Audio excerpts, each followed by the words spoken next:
მაშინ როცა მსოფლიოს მრავალი უძველესი ცივილიზაცია დროთა განმავლობაში გაქრა, ერთმა მათგანმა უნიკალური და ღრმა უწყვეტობა აჩვენა ათასწლეულებზე გადაჭიმული კულტურული ჯაჭვი. ეს არის ჩინეთის ისტორია. ცივილიზაციისა, რომელიც ორ უდიდეს მდინარის შლამისაგან იშვა და რომლის ხალხმაც ისწავლეს ბუნებასთან თანაცხოვრება. რომელიც ერთდროულად გულუხი აკვანიც იყო და გამანადგურებელი ძალაც. ამ ისტორიის გულში ჩინური ცივილიზაციის გეოგრაფიული საძირკველია. მდინარე ხუანხე, ანუ ყვითელი მდინარე ჩრდილოეთით და იანძი სამხრეთით. ეს ორი მდინარის ხეობა, რომელიც ტიბეტის პლატოდან აღმოსავლეთით წყნარ ოკეანემდე მიედინება, უზრუნველყოფს ნაყოფიერ ნიადაგს, რომელიც აუცილებელი იყო დიდი საზოგადოების დაბადებისთვის. ყვითელმა მდინარემ ეს სახელი მიიღო მოყვითალო შეფერილობის ნალექის, ანუ ლიოსის გამო, რომელიც იდეალური აღმოჩნდა ფეტვის მოსაყვანად. სამხრეთით იანძის დელტის თბილმა წვიმიანმა კლიმატმა შექმნა ჩინეთის ერთ-ერთი ყველაზე ნაყოფიერი ნიადაგი, რომელიც სრულყოფილი იყო ბრინჯის კულტივაციისთვის. ამ მდინარეთა აუზებმა ერთად გამოკვებეს ცივილიზაცია, ხელი შეუწყეს კომუნიკაციას, ვაჭრობას და კულტურის გავრცელებას, თუმცა ნაყოფიერების ამ საჩუქარს საშინელი ფასიც ჰქონდა. განსაკუთრებით ყვითელი მდინარის შემთხვევაში, იგი ცნობილი იყო კატასტროფული წყალდიდობებით, რის გამოც მას ჩინეთის წუხარება შეარქვეს.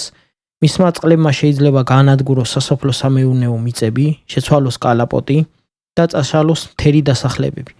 ეს ფენომენი ასახულია ძველი ანდაზაში 30 წელი აღმოსავლეთ ნაპირზე, 30 წელი დასავლეთ ნაპირზე.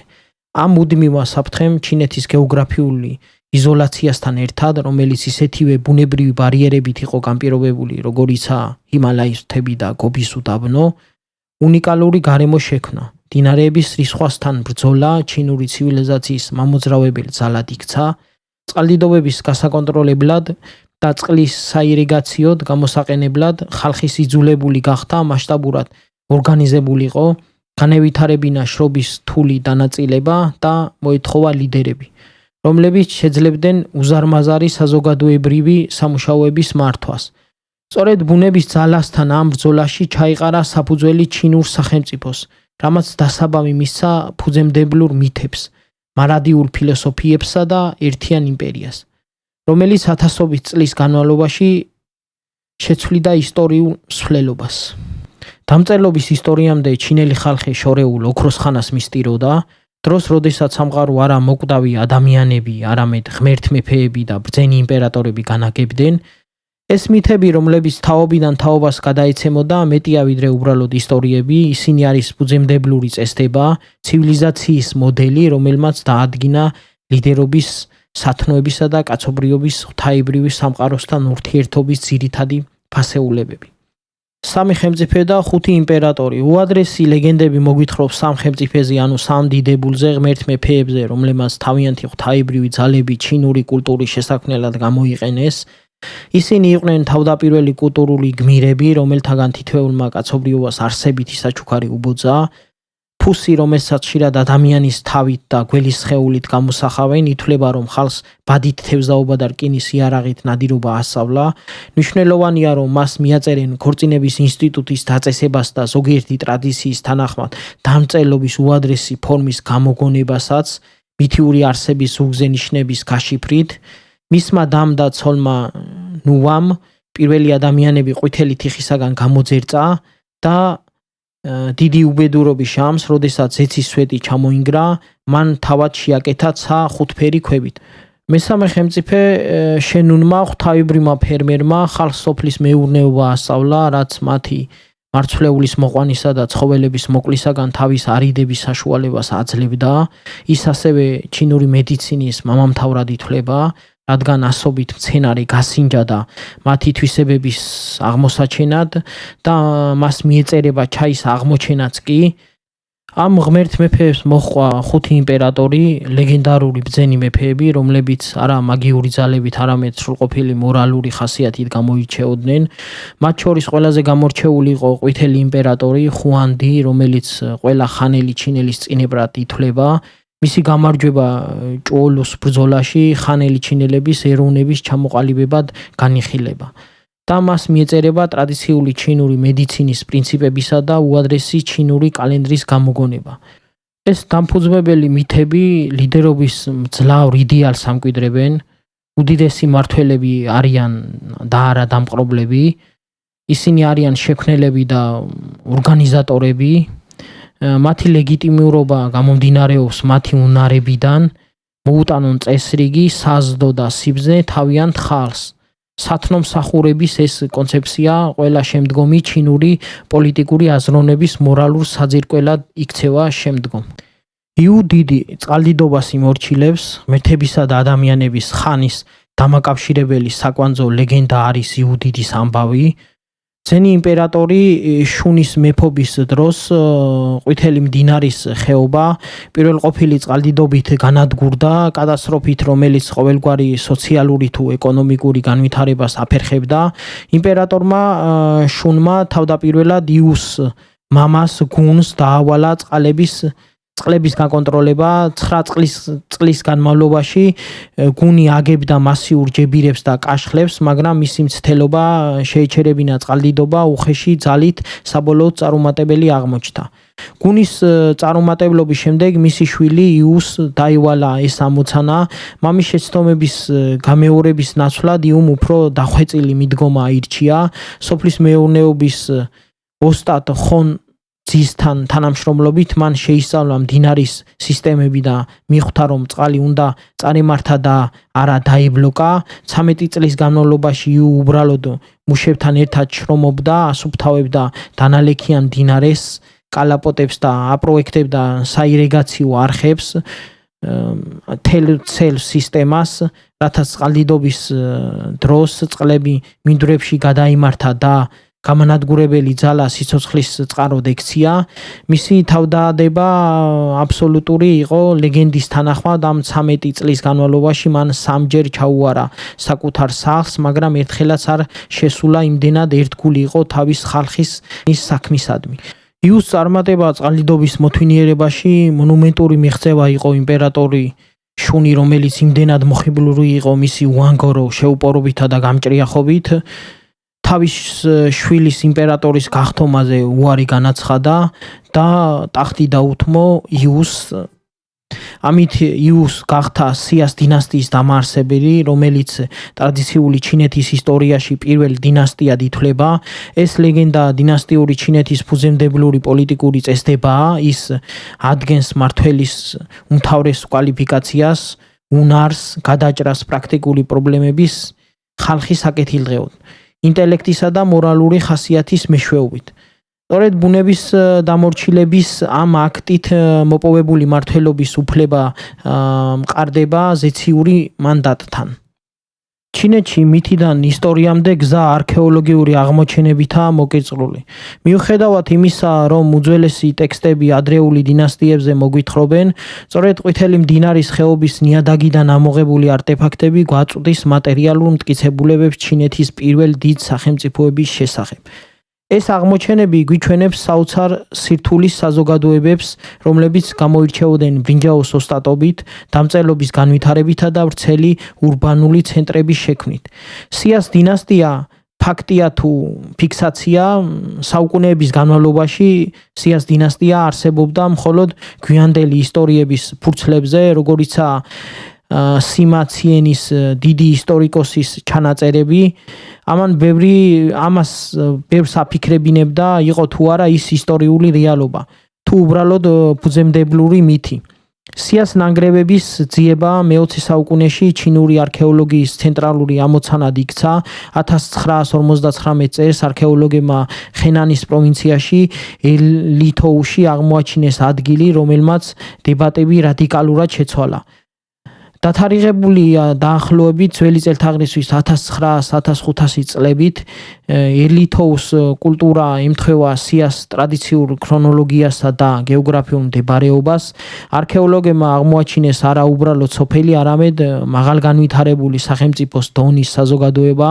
ელითოუს ტერიტორიაზე იყო დიდი ქალაქის სასახლის მსგავსი ნაგებობებით, ბრინჯაოსა და ფირუზის სპეციალიზირებული სახელოსნოებითა და დაგეგმილი გზებით. გზების ქსელით, მათ შორის ჩინეთში ურმის ბორბლების ნაკვალევის უადრესი მტკიცებულებით. ელითოუს არტეფაქტები გასაოცარია იქაურმა ხელოსნებმა აითვისეს ბრინჯაოს ჩამოსხმის დახვეწილი ტექნოლოგია, ქმნიდნენ რიტუალურ ჭურჭელს, როგორიცაა ელეგანტური ძუე და საცერემონიო ცულები, ფირუზით ინკრუსტირებული დიდებული დრაკონის ფილის აღმოჩენა, რომელიც სამეფო ძალაუფლების სიმბოლოა, კიდევ უფრო მიუთითებს მმართველ ელიტაზე, რომელიც აკონტროლებდა როგორც რესურსებს, ისე მაღალი დონის ხელოსნური წარმოებას. საზოგადოება აშკარას სტრატიფიცირებული იყო ელიტარული სამარხებით, რომლებიც მდიდარ სამარხულ ინვენტარს შეიცავდა, როგორიცაა ბრინჯაო, ნეფრიტი, რაც მკვეთრად განსხვავდებოდა უბრალო ხალხის უფრო მარტივი სამარხებისაგან. ამ დამაჯერებელი მტკიცებულებების მიუხედავად, თავსატეხის ერთი გადამწყვეტი ნაწილი აკლია. დამწერლობა. ელითოუში ან კულტურის სხვა ადგილებში არ არის ნაპოვნი წარწერები, რომლებიც მის ხალხს საბოლოო სიას დინასტიასთან დააკავშირებდა. მიუხედავად იმისა, რომ ნაპოვნია კერამიკაზე გარკვეული ნიშნები, ისინი სრულ დამწერლობის სისტემას არ წარმოადგენენ. ამრიგად, მიუხედავად იმისა, რომ ჩინეთის არქეოლოგების უმეტესობა ახლა ელითოუს კულტურას ისტორიულ სიას დინასტიასთან აიგივებს, ეს კავშირი ფართო საერთაშორისო საზოგადოებისთვის კვლავაც მაცდურად დაუმტკიცებელი რჩება. თუმცა სახელმწიფოზე დავა ალბათ ნაკლებად მნიშვნელოვანია, ვიდრე ის, რასაც თავად ადგილი გვიჩვენებს. ელითოუ გაწვდის ნათელ არქეოლოგიურ მტკიცებულებებს ჩინეთის პირველ სახელმწიფო გაჩენის შესახებ. ის აჩვენებს ცივილიზაციის ყველა ნიშანს, დიდ ურბანულ ცენტრს, მონუმენტურ არქიტექტურას, ელიტის მიერ კონტროლირებად მოწინავე ტექნოლოგიასა და მკაფიო სოციალურ იერარქიას. სწორედ აქ ელითოუში იღებს დამფუძნებელი მითებში დანახული ლიდერობის აბსტრაქტული იდეალები მატერიალურ ფორმას, რაც ლეგენდიდან ისტორიაზე გადასვლის კრიტიკული მომენტს აღწევს. ბრინჯაოსა და ძვლის სამეფო შანის დინასტიით, რომელიც დაახლოებით ძველი წელთაღრიცხვის 1600-1046 წლებით თარიღდება, ჩვენ მყარად გადავდივართ ლეგენდების სფეროდან უკვე ჩაწერილ ისტორიაში. შანის დინასტია პირველი ჩინური დინასტია, რომელიც თანადროულია წერილობითი ჩანაწერების, წარწერების, რომლებიც არა ქაღალდზე, არამედ ძვალზე იწერებოდა, ანუ ძვალზე იკვეთებოდა. რასაც მისნების ძვალსაც უწოდებდნენ. შანის დინასტიის ყველაზე მნიშვნელოვანი ისტორიული წყაროები მისნის ძვლებია, ხარის ბეჭდზე ძვლებზე და კუს ბაკნებზე, რომლებიც კითხაობისთვის გამოიყენებოდა. მისანი ძვალზე კვეთდა კითხვებს, ხშირად მეფის სახელით, შემდეგ კი გახურებული ლითონის სადებს ადებდა, ფაქტობრივად ფიქსაციას უკეთებდა ამ წარწერებს. მეფე, რომელიც მთავარი მისნის როლს ასრულებდა, შემდეგ ამ ბზარების მიხედვით ხსნიდა წინაპრებისა და უმაღლესი ღმერთის დინას ნებას. ეს წარწერები ჩინური დამწერლობის უადრესი ცნობილი მნიშვნელოვანი არტეფაქტია ფაქტობრივად. მათზე ამოკვეთილი კითხვები შანის სამეფოს კარის ღრმა შფოთვასა და საზრუნავს გვიჩვენებს. გააჩენს თუ არა მეფის მეუღლე ვაშს, დავიწყოთ თუ არა სამხედრო კამპანია ჩვენს საზღვრებს მყოფ ბარბაროსების ტომების წინააღმდეგ. მისნები გულმოდგინედ იწერდნენ კითხვებს, პროგნოზებს, ზოგჯერ საბოლოოდ შედეგებსაც. ამ ძვლების აღმოჩენამ და გაშიფრამ მე-19 საუკუნის ბოლოს და მე-20 საუკუნის დასაწყისში რევოლუცია მოახდინა. მათ არამხოლოდ უდავო მტკიცებულება მოგცეს შანის დინასტიის არსებობის შესახებ, რომელშიც ზოგიერთს ეჭვიეპარებოდა, არამედ დაადასტურეს მისი მეფების სახელები და გენეალოგიაც, რაც ემთხვეოდა გვიანდელ ისტორიულ ტექსტებს. ბრინჯაოს ოსტატები, მაშინ როცა მისნის ძვლები შანის სულიერი ცხოვრებას გვიჩვენებს, მათი ბრინჯაოს ნამუშევრები მათ ტექნოლოგიურ გენიას და პოლიტიკურ ძალაუფლებას ავლენს.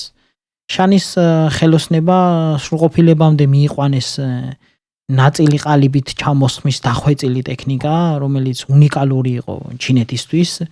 ეს რთული პროცესი მოიცავს ობიექტის თიხის მოდელის შექმნას, მის გარშემო სექციური ყალიბის ფორმირებას, მოდელის ამოღებას და შემდეგ გამდნარი ბრინჯაოს ხელახლა აწყობილ ყალიბში ჩასხმას.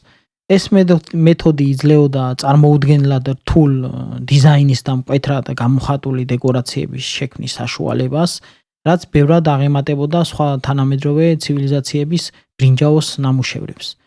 შანის ბრინჯაოები არ იყო ყოველდღიური ნივთები, ისინი იყო წმინდა ჭურჭელი, რომელიც გამოიყენებოდა საზეიმო რიტუალებში, წინაპრების პატივსაცემად, სხვადასხვა ფორმას, სხვადასხვა ფუნქცია ჰქონდა. მაგალითად, დინი იყო სამფეხა ქვაბი საკვების შესაწირავის მოსამზადებლად, მაგალითად ზუე იყო ჭურჭელი ღვინის გასაცხელებლად და მისართმევად, ხოლო ძუნი მაღალი ღვინის ჭურჭელი იყო.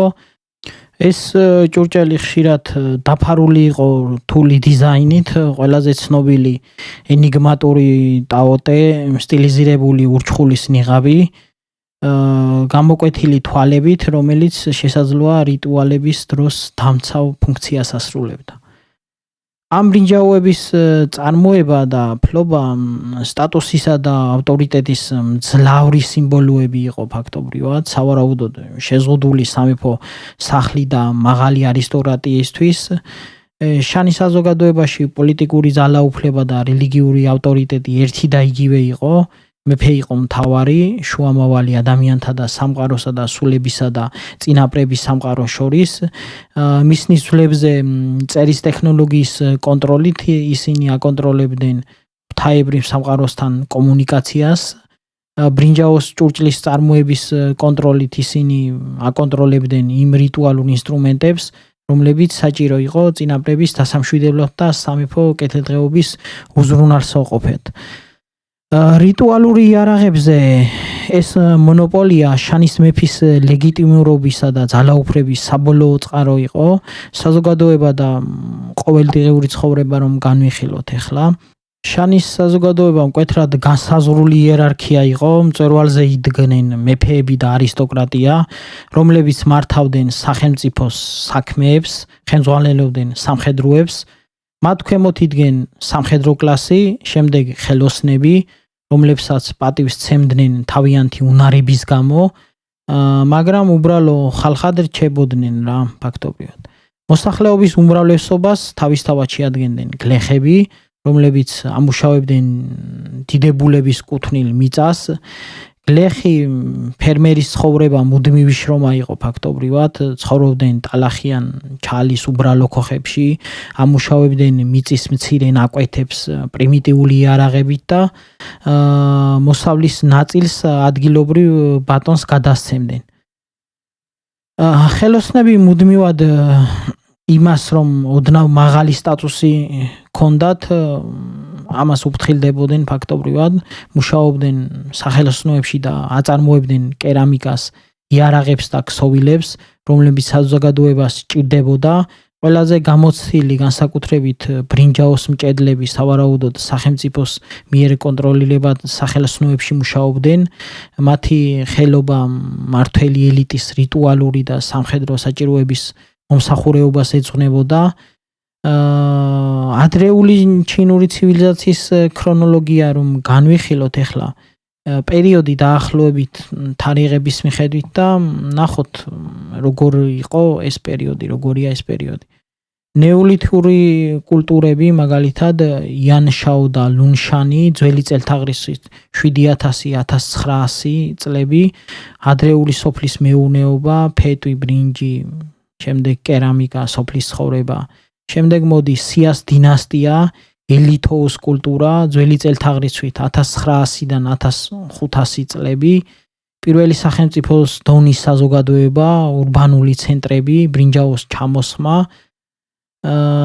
და შემდეგ შანის დინასტია, ძველი წელთაღრიცხვით 1600-1046 წლები.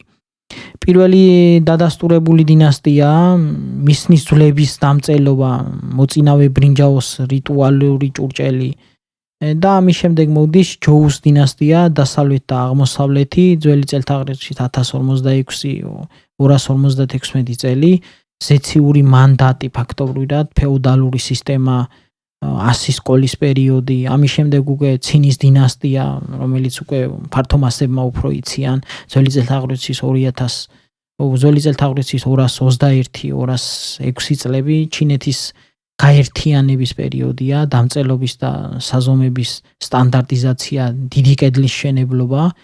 ამას მოსდევს თავისთავად ხანის დინასტია, ძველი წელთაღრიცხვით 202, ახალი წელთაღრიცხვით 220 წლები. ფაქტობრივად ეს ოქროს ხანაა, აბრეშუმის გზის დაარსება, კონფუციონური სწორედ აქ კონფუციონიზმი სწორედ ამ პერიოდში ჩაისახა და თავისთავად განვითარდა.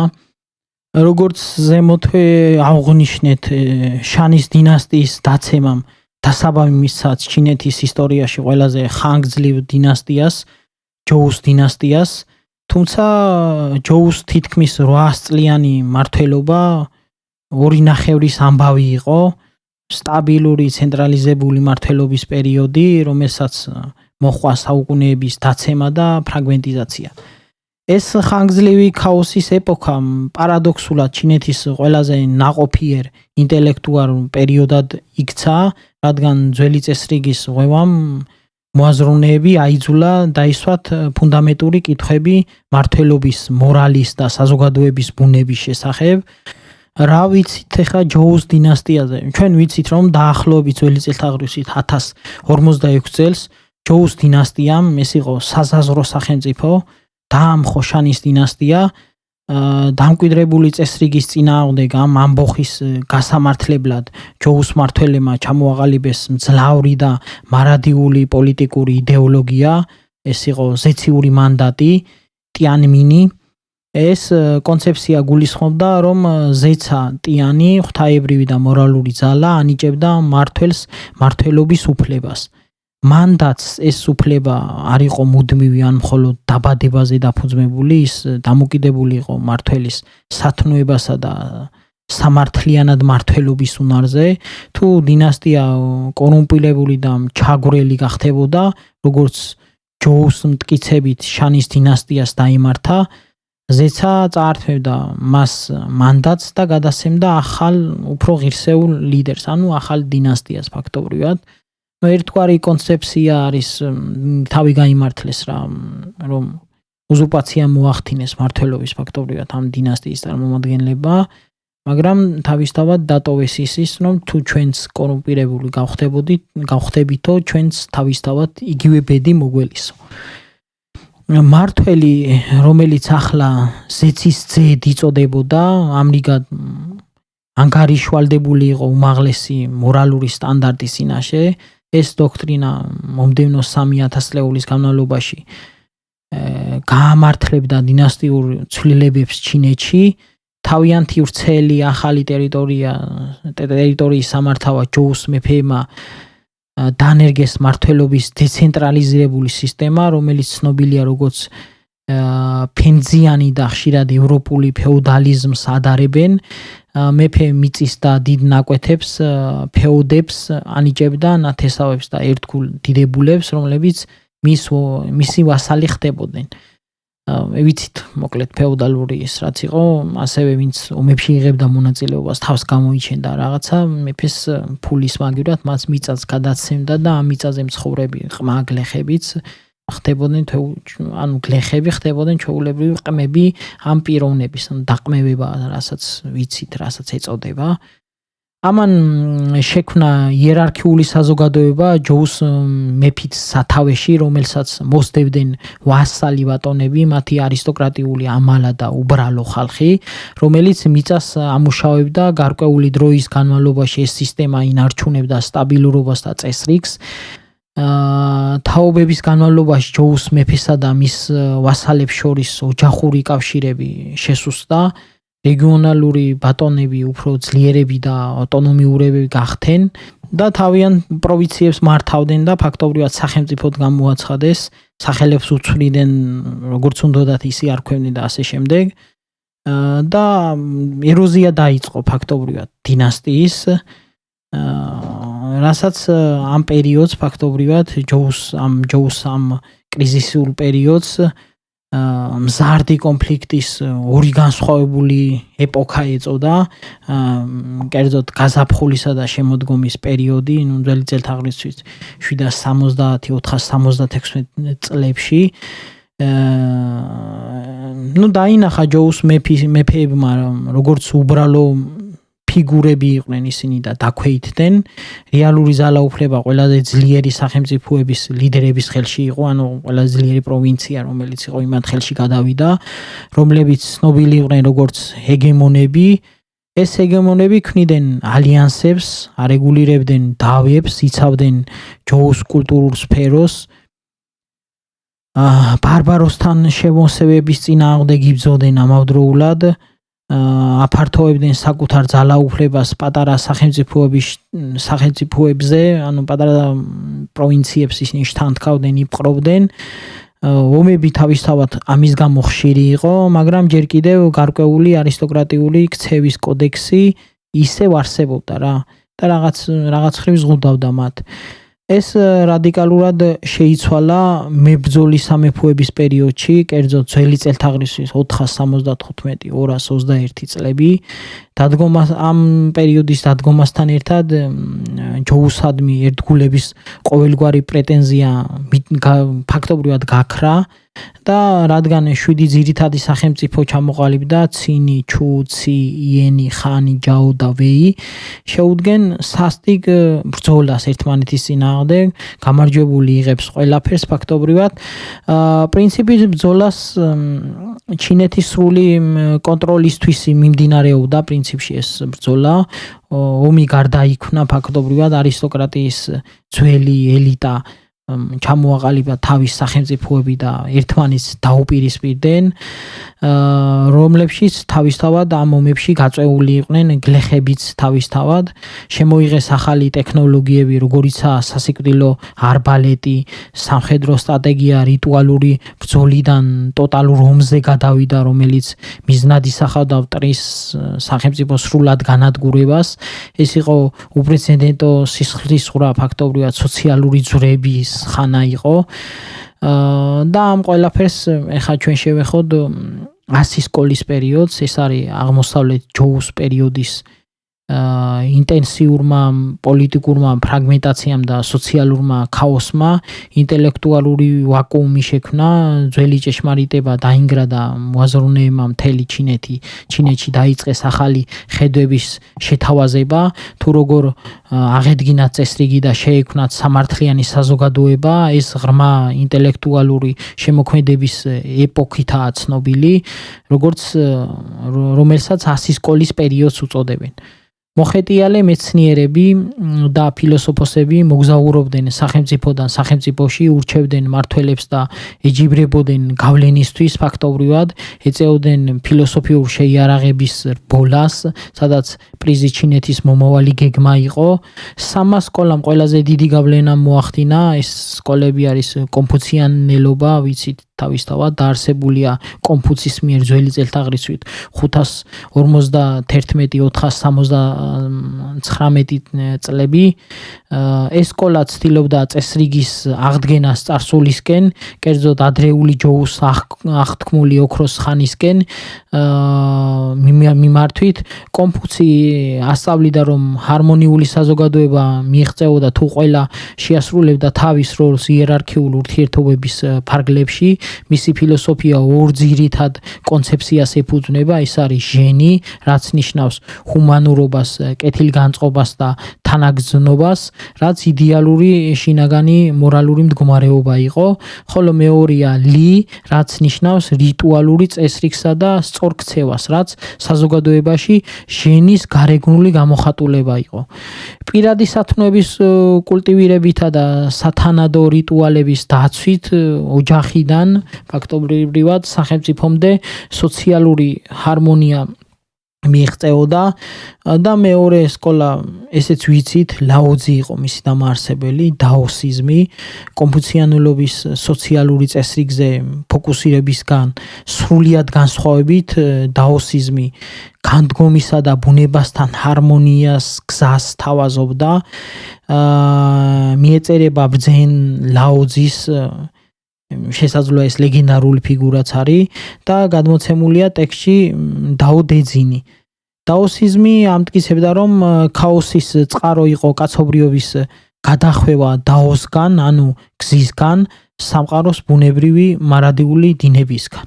დაოიზმის მიხედვით კარგი ცხოვრებისა და კარგი მართლობის გასაღები იყო არა სამყაროზე ადამიანური ნების თავს მოხვევა, არამედ ვუვეის, ანუ ძალდაუტანელი ქმედების პრაქტიკა. ეს ნიშნავს, რომ სპონტანურად, ინტუიციურად მოქმედებას, ბუნებრივი მოვლენების დინებასთან შეწყობას, ისევე როგორც წყალი მიედინება დაბრკოლების გარეშე ფაქტობრივად ეს იყო მოძღვრობა სიმშვიდესა და ჰარმონიულ ცხოვრებას ბუნებისადმი და ეხლა განვიხილოთ მესამე სკოლა, ეს არის უკვე ლეგიზმი. ლეგისტებმა, რომელთა მთავარი წარმომადგენელი იყო ხანფეი, გარდაიცვალა დაახლოებით ძველი წელთაღრიცხვის 233 წელს. ამ სკოლამ შესთავაზა ყველაზე პრაგმატული და დაუნდობელი გადაწყვეტა მებრძოლი სამეფოების ქაოსისთვის. ისინი ამტკიცებდნენ, რომ ადამიანის ბუნება ფუნდამენტურად ეგოისტურია და მორალსა და რიტუალზე დაყრდნობა უბრალოდ გულუბრყვილობაა. ერთადერთი გზა წესრიგის უზრუნველყოფად მათი მტკიცებით იყო მკაცრი, უპირობო კანონების გატარება და სისასტიკე. ფაქტობრივად ეს სასჯელს ნიშნავდა, სხვადასხვა რთულ და ძნელ სასჯელს. ლეგისტებისთვის საბოლოო მიზანი იყო არა ხალხის სათნოება, არამედ სახელმწიფოს ძალაუფლება და შენარჩუნება. მართველი არავის უნდა ინდობოდეს და აბსოლუტურად კონტროლის შესანარჩუნებლად კანონისა და პოლიტიკური სტრატეგიას იარაღად იყენებდეს. ეს კონკურენტი ფილოსოფიები არ იყო უბრალოდ აკადემიური სავარჯიშოები და რაღაც აკადემიურ წრეში არ კამათობდნენ. ისინი იყვნენ სახელმწიფო მართლობის პრაქტიკული სახელმძღვანელოები, რომლებიც შესთავაზეს უპირატესობის მაძიებელ მმართველებს. საბოლოოდ სწორედ ლეგიზმის სისასტიკედ და მისმა ეფექტურმა ფილოსოფიამ, რომელიც ცინის სახელმწიფომ მიიღო, უზრუნველყო საკმაოდ ძლიერი იდეოლოგიური იარაღი ომების დასასრულებლად და ახალი ერთიანი იმპერიის შესაქმნელად. გადავდივართ ჩვენ უკვე ცინის დინასტიაზე. გამოჭედილი იმპერია ფაქტობრივად, საუკუნეების განხეთქილება და ომები, რომლებიც ჩინეთს აწუხებდა, დრამატული და ძალადობრივი დასასრული დასრულდა. ერთი სახელმწიფოსა და ერთი კაცის ხელით ცინის სახელმწიფო სამეფო დასავლეთ პერიფერიაზე აღზევდა, რათა დაიპყრო ყველა თავის მეტოქე და მისი მეფე ინ ჭენგი გარდაიქმნა ცინ შიხუანდად. პირველ იმპერატორად მისი მმართველობა ხანმოკლე და სასტიკი იქნებოდა, მაგრამ ის ჩაუყრიდა საფუძველს იმპერიულ ჩინეთს, რომელიც 2000 წლეულის განმავლობაში იარსებებდა.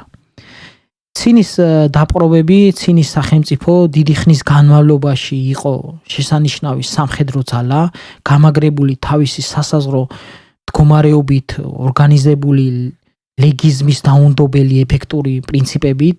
მისი მთავრობა ცენტრალიზებული იყო, ხოლო მისი არმია დიდი და დისციპლინებული. ძველი წელთაღრიცხვის 230 წლიდან მეფე ინჭენგმა ეს სამხედრო მანქანა სხვა მებრძოლ სახელმწიფოებს დაუპირისპირა. დაუნდობელი კამპანიების სერიაში, რომელიც 10 წელზე ნაკლებ ხანს გრძელდებოდა, ცინის არმიამ ჩინეთი გადაიარა. მათ დაიპყრეს ხანის ძველი წელთაღრიცხვის 230 წელს, ჭაოს ძველი წელთაღრიცხვის 228 წელს, იენის ძველი წელთაღრიცხვის 226 წელს, ვეის ძველი წელთაღრიცხვის 225 წელს. ძლიერი სამხედრო სახელმწიფოები. ხოლო ბოლოს ჩუს სახელმწიფო 223 წელში და ბოლო მოუღეს ფაქტობრივად ამ გაუთავებელ ომს.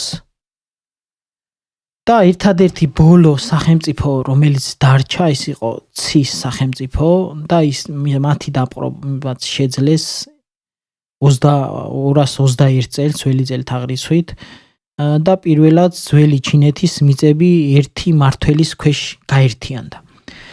პირველი იმპერატორის ახალი სამყარო ფაქტობრივად მიაღწია იმას, რაც მის წინაშე არავის გაუკეთებია. ინჭენგმა ახალი ტიტული მიიღო, თავის უპრეცედენტო სტატუსს ფაქტობრივად ეს გამოსახავდა. ის აღარ იყო უბრალოდ მეფე, მან ანუ ვანგი, რასაც ჩინურად უწოდებენ, მან თავი გამოაცხადა ცინში ხუანდად პირველ სუვერენულ იმპერატორად, შემდეგ მან სისტემატიურად დაიწყო ძველი სამყაროს დემონტაჟი და ახალი ერთიანი იმპერიის გამოჭედვა. მისი რეფორმები ყოვლისმომცველი იყო და მიზნად ისახავდა ძველი ფეოდალური არისტოკრატიის ძალაუფლების გატეხვასა და ამ რეგიონალური იდენტობის წაშლას, რომლებიც საუკუნეების კონფლიქტს კვებავდა. ძველი ფეოდალური სახელმწიფოები გაუქმდა, იმპერია დაიყო 36 სამხედრო ოლქად, რომელთაგან თითოეულს მართავდნენ იმპერატორის მიერ დანიშნული გუბერნატორები, რომელიც მათი ერთგული იყვნენ. დაპყრობილი სახელმწიფოების დიდგვაროვნები იძულებული გახდნენ დედაქალაქი სიენიანში გადასულიყვნენ და თავისთავად იქ მეთვალყურეობის ქვეშ იყვნენ. ერთიანი თანმიმდევრული იმპერიის შესაქმნელად ჩიშხუანდა დააწესა ერთგვაროვნება ცხოვრების ყველა ასპექტში, მან მოახდინა ვალუტის სტანდარტიზაცია და შექმნა ნაცნობი მრგვალი სპილენძის მონეტების ცენტში კვადრატული ნახვეტებით, მან მოახდინა წონისა და ზომის სტანდარტიზაცია და ურმების ღერძის სიგანეც კი, რათა უზრუნველყო მათი მოძრაობა ახალი იმპერიული გზათა ქსელებში. ყველაზე მნიშვნელოვანია, რომ მან მოახდინა დამწერლობის სტანდარტიზაცია და შექმნა იეროგლიფების ერთიანი სისტემა, რომელიც მთელ იმპერიაში უნდა გამოეყენებინათ. ეს რეფორმა ალბათ მისი ყველაზე მარადიული და ერთ-ერთი უდიდესი რეფორმა იყო, რადგან მან შექმნა ერთიანი კულტურული და ადმინისტრაციული ენა, რომელიც ჩინეთს ათასობის წლის განმავლობაში აერთიანებდა. ეს არ იყო უბრალოდ ადმინისტრაციული ცვლილებები, ისინი წარმოადგენდნენ წარსულის წაშლის შეგნებულ და ძალადობრივ მცდელობას, ერთიანი ვალუტის, ერთიანი დამწერლობის მართლობის ერთიან სისტემის დაწესებით. პირველი იმპერატორი ქმნიდა ახალ ერთიან ჩინურ იდენტობას, სადაც ერთგულება არა ადგილობრივი ბატონის ან რეგიონალური კულტურის, არამედ მხოლოდ იმპერატორისა და სახელმწიფოს წინაშე უნდა ყოფილიყო. საბოლოო ჯამში ამ გაერთიანების ცდილობამ კულმინაციას მიაღწია და საკმაოდ ცუდი ფორმით გამოიხატა ეს კულმინაცია, დაიწყო რეპრესიები და რა იგულისხმებოდა აქ ეს 100 სკოლის პერიოდის მრავალფეროვანი იდეები, რომლებიც საფრთხეს უქმნიდნენ აბსოლუტურ ავტორიტეტს. მან ძველი წელთაღრიცხვის 213 წელს ბრძანა წიგნების დაწვა, გაანადგურა ფილოსოფიური და ისტორიული ტექსტები, რომლებიც არ ემთხვეოდა მის ლეგისტურ იდეოლოგიას. ერთი წლის შემდეგ გავრცელებული ინფორმაციით მან ასობით კონფუციონელი მეცნიერი ცოცხლად დამარხა მისი გამოწვევისთვის, როგორ გაბიდეს თუ რაღაც პროტესტი გამოთქვეს. პირველი იმპერატორის ამბიციას მხოლოდ მისი პარანოია უტოლდებოდა თავისი ახალი იმპერიის დასაცავად ჩრდილოეთიდან მომთაბარე სიუნუს ტომებისაგან თავდასაცავად. მან ბრძანა არსებული თავდაცვითი კედლების შეერთება და გამაგრება, რითაც შექმნა ჩინეთის დიდი კედლის პირველი ვერსია. ეს მონუმენტური პროექტი აშენდა ასობით ათასი ჯარისკაცისა და მსჯავრდებულების, ანუ პატიმრების იძულებული შრომით, რომელთაგან ბევრი სწორედ აქ იღუპებოდა არასათანადო პირობების გამო.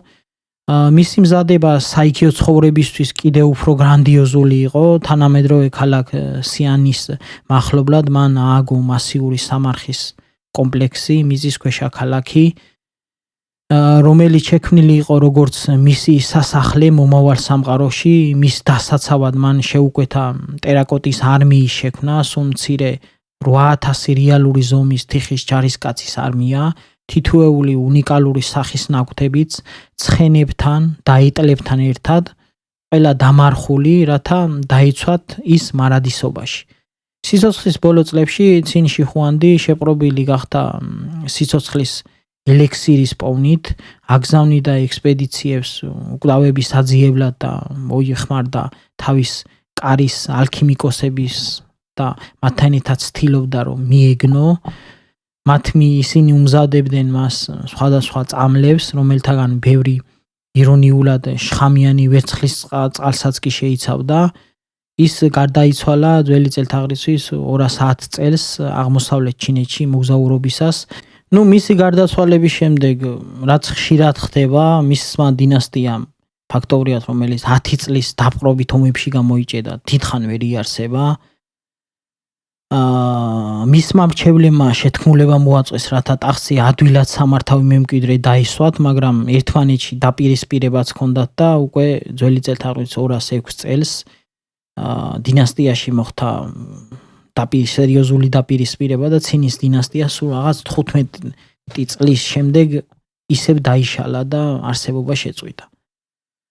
ცინის დინასტია იყო ცეცხლი, რომელიც მძვინვარე ინტენსივობით იწოდა, აერთიანებდა ჩინეთს სასტიკი დაპყრობებით და დაუნდობელი რეფორმებით, სანამ სწრაფად არ ჩაქრა. თუმცა მისი ფერფლიდან აღსდგა ახალი დინასტია, ხანის დინასტია, რომელიც ცინის საძირკველზე აშენდა, მსოფლიო ისტორიაში ერთ-ერთი ყველაზე მარადიული და გავლენიანი ოქროს ხანა.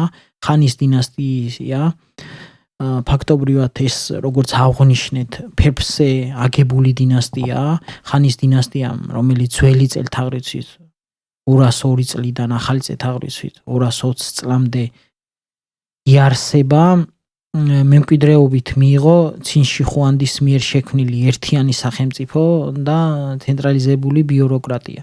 თუმცა ხანის მმართველებმა გააცნობიერეს, რომ იმპერიამ მხოლოდ შიშით და ძალით ვერ შენარჩუნდებოდა, მათ ცინის ლეგისტური ფილოსოფიის სისასტიკე კონფუციანალიზმით შეცვალეს, ჰუმანისტური მიდგომები დაუშვეს, თავისთავად ჰუმანისტური იდეალებით შერბილებულმა ამ პოლიტიკამ თავისი შედეგი გამოიღო. ხანის დინასტიის დროს კონფუციანელობა სახელმწიფო იდეოლოგიად იქცა ფაქტობრივად, მთავრობის მოხელეები აღარ ინიშნებოდნენ მხოლოდ ლოიალობის საფუძველზე, მათ ირჩევდნენ გამოცდების სისტემით, რომელიც ამოწევდა მათ ცოდნას. კონფუციანურ კლასიკაში ამან შექმნა პროფესიონალური მეცნიერული ბიუროკრატიული კლასი, რომელიც ჩინეთს საუკუნეების განმავლობაში მართავდა და დააფუძნა მმართველობის მოდელი, რომელიც აბალანსებდა ცენტრალიზებულ ავტორიტეტს და მორალურ პასუხისმგებლობას. აბრეშუმის გზა. ჩინეთი ხვდება მსოფლიოს შიდა სტრუქტურის გამყარების შედეგს. ხანის დინასტიამ გარეთ გაიხედა ფაქტობრივად ამბიციური იმპერიალისტური მიდგომები დაიწყო, დროს თავისთავად ფეხი აუწყო, ასევე სამხედრო კამპანიებმა უკუაგდეს მომთაბარე სიუნის ტომების ჩრდილოეთით, ხოლო დიპლომატიურმა მისიებმა ყველაზე ცნობილი ელჩი, მაგალითად ჯან ციენის მისიები ღრმად შეაღწიეს ცენტრალურ აზიაში. ამ ექსპედიციებმა გახსნეს სავაჭრო გზები ვრცლად, ფაქტობრივად რაც ეს აბრეშუმის გზა სწორედ აქედან ნელ-ნელა იწყებოდა და იქმნებოდა, რომელიც ფაქტობრივად ცნობილი გახდა როგორც ამ სახელით, რაც უკვე აღვნიშნეთ. ეს არ იყო ერთიანი გზა, ან ერთი გზა, ამრამედ სახმელეთო და საზღვაო გზების ქსელი იყო, რომელიც ჩინეთს აკავშირებდა ცენტრალურ აზიასთან, ინდოეთთან, სპარსეთთან და საბოლოოდ რომის იმპერიასთანაც კი. ამ გზებით ხდებოდა საქონლისა და იდეების აქტიური გაცვლა, ჩინეთს ექსპორტზე გაქონდა თავის ყველაზე ძვირფასი საქონელი, დიდებული აბრეშუმი, სწორედ ამიტომ ეწოდა აბრეშუმის გზა, რომელიც რომში ოქროს ფასი ღირდა, ასევე ახლად გამოგონილი ქაღალდი და ძვირფასი ფაიფური. სამაგიეროდ იქიდან შემოჰყავდათ ცხენები, შემოჰქონდათ ოქრო, ვერცხლი და სხვადასხვა ძვირფასი ნივთები, მაგრამ საქონლის ვაჭრობაზე კიდევ უფრო გარდამტეხი იყო იდეების გაცვლა, სწორედ ამ აბრეშუმის გზით შემოვიდა ბუდიზმი ინდოეთიდან ჩინეთში და ფაქტობრივად ეს მოძღვრობა გახდა მესამე სვეტი კონფუციანელობასთან და დაოიზმთან ერთად ჩინეთში. ჩინური ტექნოლოგიები, განსაკუთრებით ქაღალდის წარმოება დასავლეთით გავრცელდა და საბოლოოდ რევოლუცია მოახდინა კომუნიკაციასა და სწავლაში. მთელ მსოფლიოში გავრცელდა და ეს იყო ერთ-ერთი უდიდესი გამოგონება. რა არის ძველი ჩინეთის ისტორია? რომ განვიხილოთ, ძველი ჩინეთის ისტორია ეს არის შექმნის, კონფლიქტების, ფილოსოფიის, ძალაუფლების გრანდიოზული ეპოსი. ეს არის ისტორია, რომელიც იწყება ხუანხე და იანძის მდინარეების ნაყოფიერი, მაგრამ სახიფათო ხეობებში, სადაც ბუნების ძალებთან ბრძოლამ დასაბამი მისცა ორგანიზებულ საზოგადოებას და მათ პირველ ჩანასახებს ის ჩამოყალიბდა ძენი იმპერატორების დაფუძნებელი მითებით, რომლებიც კაცობრიობას ცხოვრებას ასწავლიდა და დინასტიები რეალური მიღწევებით, რომლებმაც ერთიანი სახელმწიფო გამოჭედეს.